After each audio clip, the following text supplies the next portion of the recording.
Si vous souhaitez soutenir cette chaîne, n'hésitez pas à liker et à vous abonner. Merci. Les amis, bonjour. Je vais ce matin au palais éphémère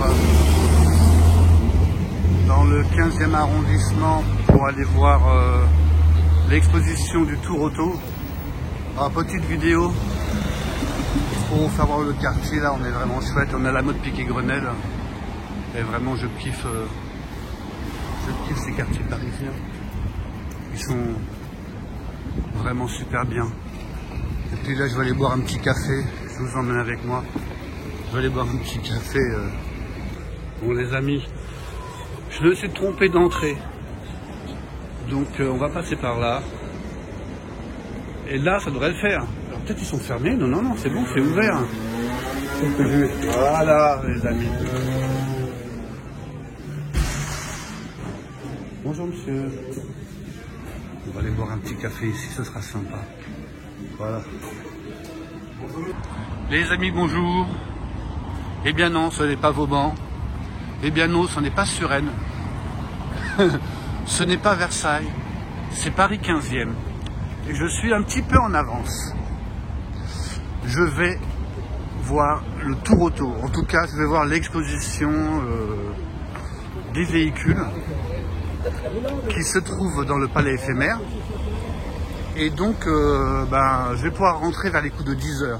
Donc en attendant, comme je suis un petit peu en avance, je vais voir quelques pépites qu'il y a. Alors là, là c'est un petit peu fermé, je peux pas. Je pensais pouvoir en voir un petit peu plus, mais bon, la suite viendra. Les amis, bonjour, je suis avec Joël, que j'ai croisé à côté du palais éphémère. Et Joël a eu la gentillesse de me faire rentrer dans un petit endroit à côté du palais où il y a sa voiture. Et il était en train de m'expliquer un truc extra et je voulais vous partager avec vous.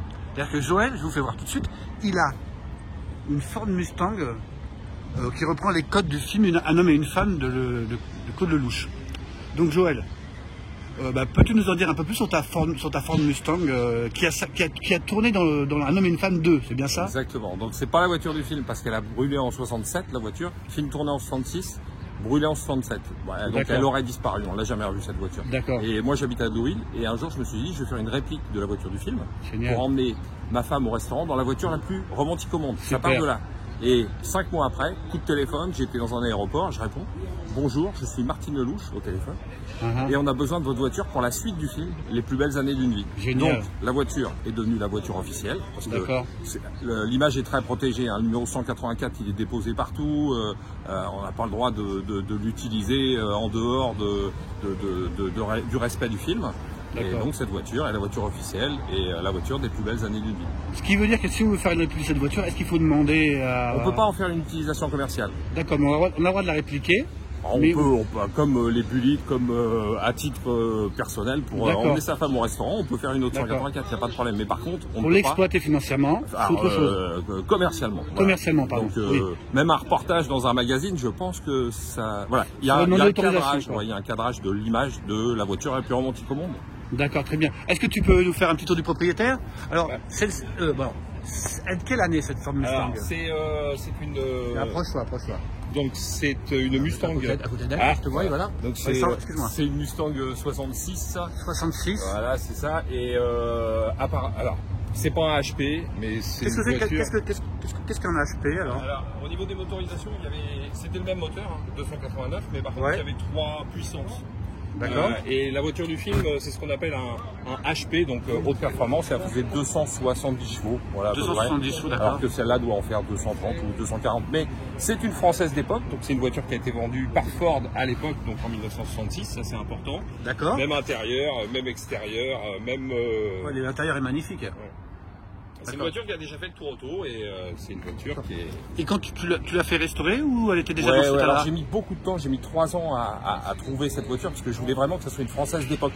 D'accord, tu voulais que ça matche vraiment au film, même à l'année près. Je voulais pas faire quelque chose d'à côté ou d'à peu près.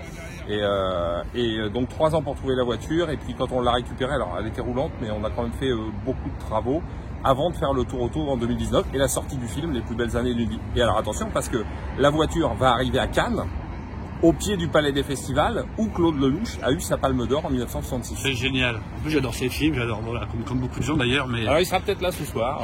D'accord. Mais il est très attaché à l'image de la voiture, bien évidemment. Bah écoute, c'est formidable. Je fais un petit tour du propriétaire. On est un petit peu enclavé, mais c'est cool. Voilà les amis. C'est génial. Très bien. Et là, c'est tous les camarades à toi qui sont ici, là. Il y a de la Fluvià. Donc, il y a aussi des voitures qui sont garées à côté du palais éphémère. Alors, il y a de la... C'est quoi? C'est une Bentley? C'est quoi, ça? C'est une Jaguar. Ah oui, je ne connaissais pas du tout. Donc, il y a du BM, il y a de la Porsche. Bon, bien sûr. Il y a alors, et ta femme, elle a apprécié cette surprise que tu lui as faite alors Oui, mais je l'ai pas. Comme la voiture a beaucoup de succès, je ne l'ai pas emmené tant que ça au restaurant dans cette voiture. Ah bon? Ouais, non, c'est dommage. C'est une voiture qui est connue aux États-Unis. Cette voiture a un agent aux États-Unis. D'accord. Cette voiture a un avocat d'affaires. Comme un VIP, quoi. Cette voiture, c'est la seule voiture autorisée à rouler sur les planches à Deauville. C'est génial, c'est génial. Alors, avec la FFVE, on a commencé un classement monument historique. Et il se pourrait que cette voiture, dans 2-3 ans, soit classée monument historique. D'accord. Et dans le film, il y avait... Alors moi, je ne me rappelle plus, mais dans le film, il y avait ça, là? Dans le film, on parlait plus d'un constructeur américain. C'était Écurie, constructeur américain France. D'accord. Mais bon, pour des histoires de droit encore, là... oui, c'est compliqué. On travaille avec l'écurie, avec le Mustang Club de France, et donc c'est Écurie Mustang Club de France. D'accord, c'est génial. Ben, écoute, merci pour cette belle découverte. Je fais montrer les autres avec les Fluvià. Lancia, il y a de la Porsche, comme vous pouvez le voir. Après, on a de la petite R8, Gordini, la R12. C'est génial. Alors, on va faire un petit tour vite fait, hein, parce qu'il y aura beaucoup à voir. Donc voilà. Bon, ben voilà. Bon, je voulais vous faire voir cette Mustang parce que vraiment, elle vaut le détour. Et puis son propriétaire est vraiment très sympa. Donc, ben écoute, merci à toi pour cette belle découverte. Ouais, Mustang sur Facebook.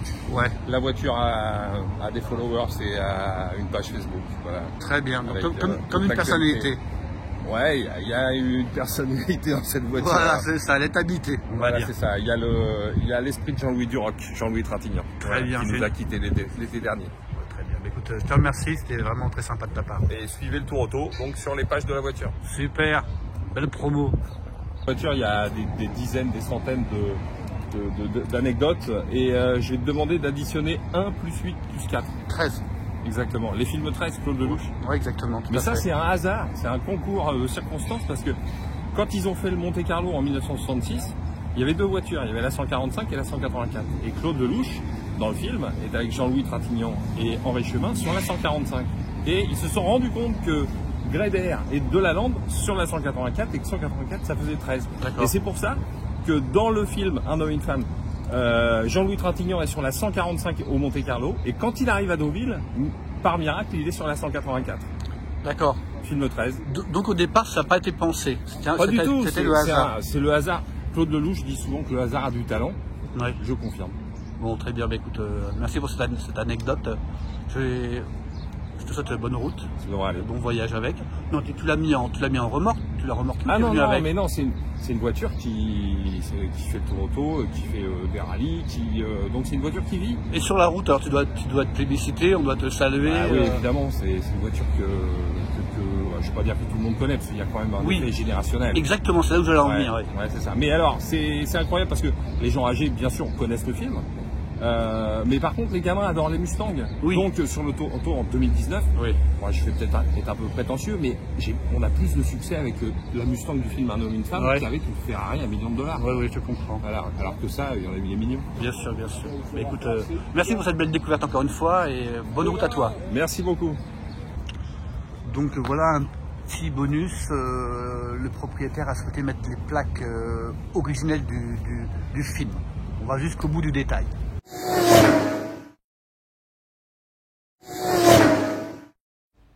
Si vous souhaitez soutenir cette chaîne, n'hésitez pas à liker et à vous abonner. Merci.